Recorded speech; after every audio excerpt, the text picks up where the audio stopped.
The last of the three aspects of the Trimurti is Vishnu. And Vishnu is, along with Shiva, they are the two primary god forms that are most worshipped in India.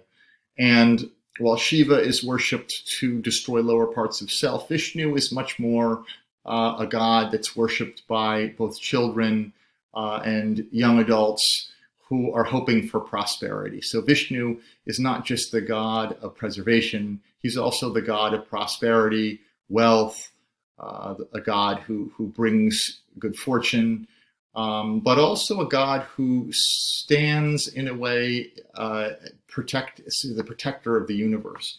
So if you look at his, to begin with, the crown of cobras behind him, the cobras around Shiva are more unpredictable and tend to be a little more threatening.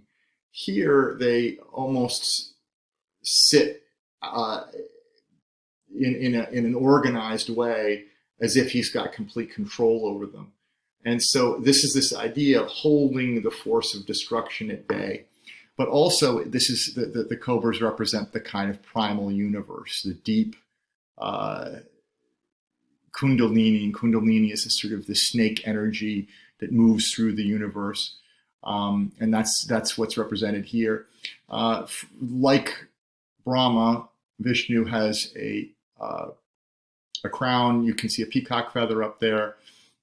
The other symbols there, what looks like a disc or a discus on his upper right hand, is a golden form of energy called a chakra.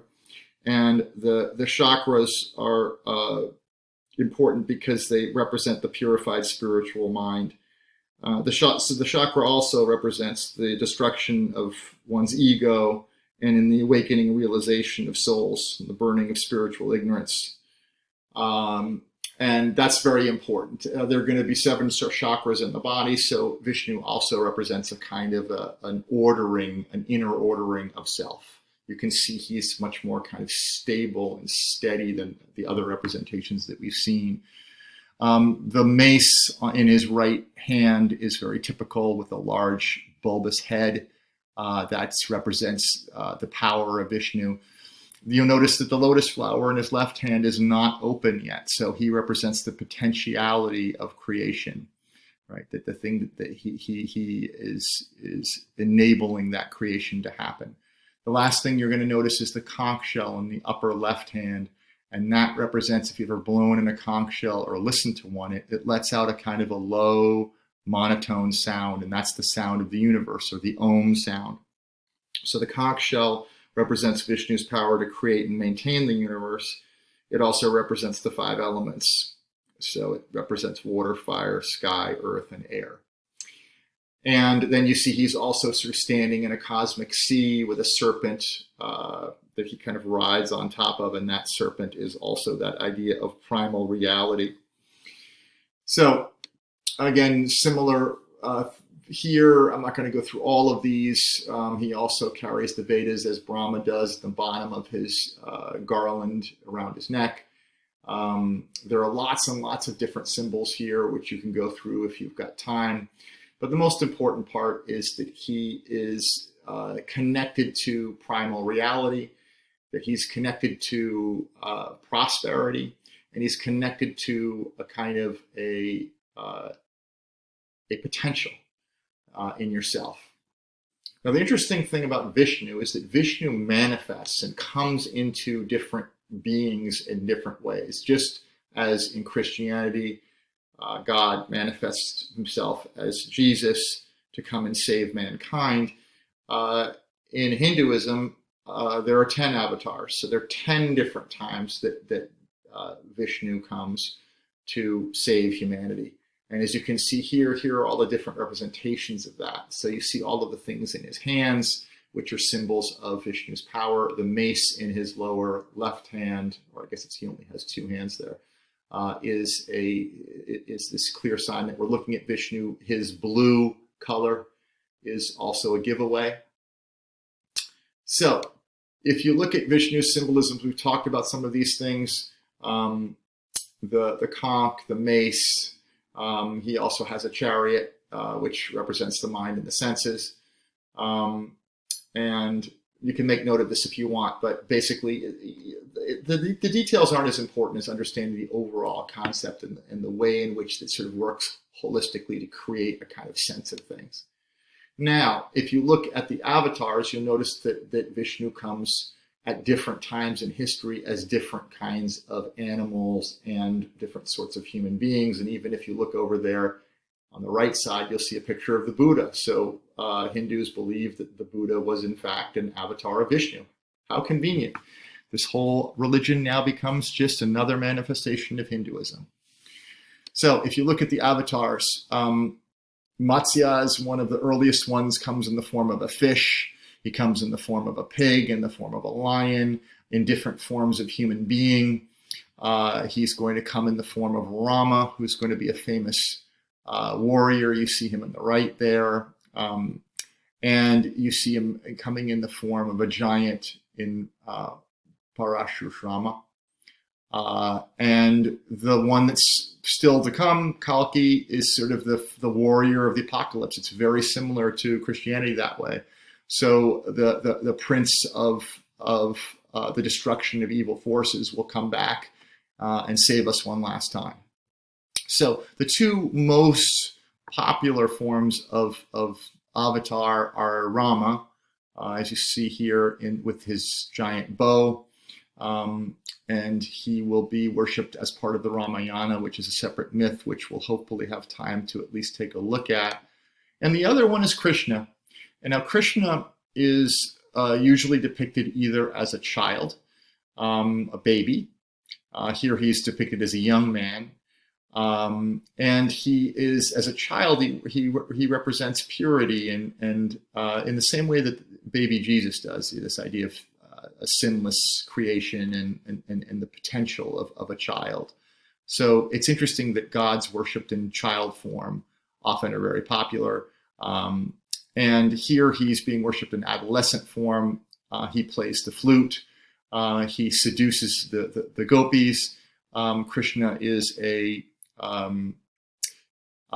a player. He is a romantic and he likes his ladies. And so you can see here, he is about what's called bhakti, and bhakti is devotional practice. So Krishna is a way in which you can get to God through a devotional practice. So through prayer, through worship, these sorts of things. Last part of Krishna is Lakshmi. So Lakshmi is his consort. And you'll see Lakshmi is frequently depicted in gold or silver because she represents that prosperity. You also will see Lakshmi frequently in Indian businesses because she brings that prosperity and wealth. She also is a lover of Vishnu. So you can see on the left here that Vishnu and Lakshmi have a healthy relationship, let's put it to you that way. And so the last thing, if you look at Lakshmi, if I were to ask you, how do you know that this is Lakshmi? The giveaway here is the coins. So she is, again, the giver of prosperity. She's standing on a red lotus, and you'd say, well, wait a second, the red lotus is also a sign of Brahma. But in this particular case, what she's offering is for us to be fulfilled, either through money, or in some ways through an inner prosperity, an inner richness. The other way you know that it is Vishnu is because she is holding a lotus flower in her lower left hand, which has not yet flowered. Right? She's got two flowering lotuses in her upper hands and an unflowering lotus in her lower. And she's also standing again on this sort of primal pad of or lily pads and water, which is very similar to this depiction up here. It's not a snake, but it's the same idea that she sort of stands above everything. So that's a very basic overview of Vishnu. But as you can see, if you think about Brahma and Shiva and Vishnu together, they're extremely complicated in their iconography. Each depiction will have different symbolism to it. You really have to study the symbols in some ways to fully understand the God form. And you could spend your lifetime doing this. because each different form, it's kind of fun to go when you go to a Hindu temple, and hopefully sometime you will actually be able to go to one when the whole COVID situation is over. And when you go, you will see just how much all of these gods vary from one temple to another, and the ways in which the individual artists or the individual worshippers in a particular temple are emphasizing one aspect of Vishnu or Shiva or another. And even in one temple, you might see Vishnu depicted as Rama, Vishnu depicted as Krishna, Vishnu depicted the way he is here. So I think what's interesting is, to summarize the entire Trimurti, is why it is that Hindus really feel that this incredible complexity is helpful to them. What do you think it is about that that allows the individual worshiper to find his or her own way? And not only that, but why is it that something that could be much more simply depicted in being depicted in a much more complex way perhaps gets at aspects of reality which may be more accurate in some ways, more accurate definition of reality than a simple monotheistic God. The other thing that's interesting to note here, there's a sort of cartoonish element to the Trimurti. They're very colorful, pastel colors, blues and pinks and yellows. It is interesting, if you look at Christian art, it tends to be much more bland, and I think this color is very distinctive in Hinduism from very early on. And it's interesting to think about why that is, this idea of the vividness of life and the vividness of creation and the vividness of the whole experience that we're living. So that's a lot to think about. I want you to review the Trimurti overall.